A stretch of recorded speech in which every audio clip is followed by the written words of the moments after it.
Hello, YouTubers, friends, compatriots, bootlickers, shills, dead slaves, earth peasants, vassals, failed staters. I'm a useful idiot, and I want to talk more about failed states. It's been a theme recently. In the post-colonial era, we're having all these problems with failed states and states that are predicted to be failed states, and then states that U.S. foreign policy and international foreign policy is actively destabilizing. So those will be failed states, like we see in Libya and Syria and places like that, as well as Afghanistan and Iraq. And I mentioned this one report recently, and I want to go into more detail about it because all these ingredients about failed states and give us important clues as to where U.S. foreign policy will be applied in the present and in the future. So we have this Washington-based Fund for Peace, and they published an annual report of failed states index. And in it, 33 countries are identified as failed states to varying degrees, which means that 20% of the countries in the world are predicted to be failed states.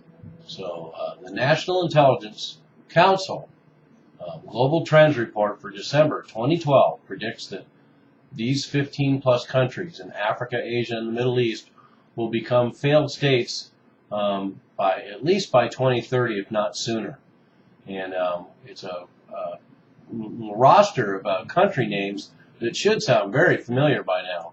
So we have on this list Afghanistan, Pakistan, Bangladesh, Chad, Nigeria, Mali, Kenya, Burundi, Ethiopia, Rwanda, Somalia, Democratic Republic of Congo, Malawi, Haiti, and Yemen.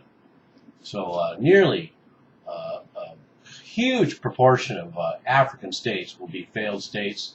And then, unfortunately, states like Syria, Iraq, that have had a huge amount of American involvement, and Afghanistan will all probably join that roster as well. In fact, interestingly enough, in the previous report by the National Intelligence Council, in their Global Trends of 2005, is predicted that Pakistan would be a failed state by 2015. And I've mentioned that in a couple of videos now about Pakistan and Baluchistan. And it's interesting, too, that while failed states are said to, quote, serve as safe havens for political and religious extremists, unquote, the report acknowledges the fact that the U.S. and its allies have, since the 1970s, provided covert support to religious extremist organizations as a means to destabilize sovereign secular nation states. In fact, both Pakistan and Afghanistan were secular states back in the 1970s. So we see this policy of destabilization going back pretty far in U.S. foreign policy as a means of exerting American influence in the globe. And we've used these same kind of boogeyman and political and religious extremists, which we play on both sides of the fence. And then this report said a Yugoslav or Somalia-style failed state status is not the result of internal social divisions. And I disagree with that. I would suggest that it is a result of internal social divisions that are exploited by the powers that be. And this is how you destabilize these countries. Although this article goes on to rectify itself by saying it is a strategic objective implemented through covert operations and military actions. And this was also used in economic warfare. So kind of interestingly, because now we have the failed states index identifies failed states as potential targets or havens for Al-Qaeda.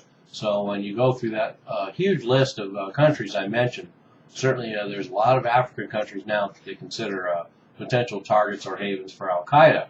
And Congress agrees. They have suggested that countries that are failed states and or qualify because of these qualifications, and this is what Congress uses, quote, weak, fragile, vulnerable, failing, precarious, failed, in crisis or collapse states, unquote.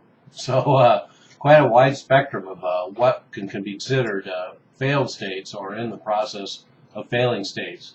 And what Congress is worried about is transnational organized crime, nuclear proliferation, hotspots for civil conflict, and humanitarian emergencies. And of course, Syria comes to mind.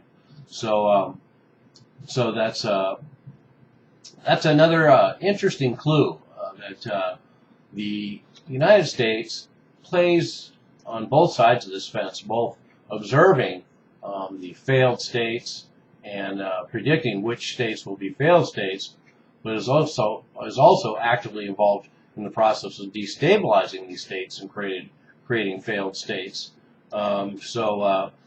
But as I pointed out in my videos about the post-colonial world, there's a lot of complexities involved. So I don't want to give out any simple answers, but I did want to point out that these are the kind of reports that come out from our own government, our own intelligence, our own military, our own, speaking of the U.S., not me personally. And so this is the kind of countries that we can look forward to in the future. And most notably, Afghanistan as a failed state, ironically, and then Pakistan as a failed state, which is very ominous. And then all the countries through Africa that will be failed states, requiring some amount of American attention. So anyway, there's more on the post-colonial world. There's more on the concept of failed states. There's more on American intelligence on the idea of failed states, and another clear example of how America has its cake and eats it too. I'm a useful idiot. Don't you be one too.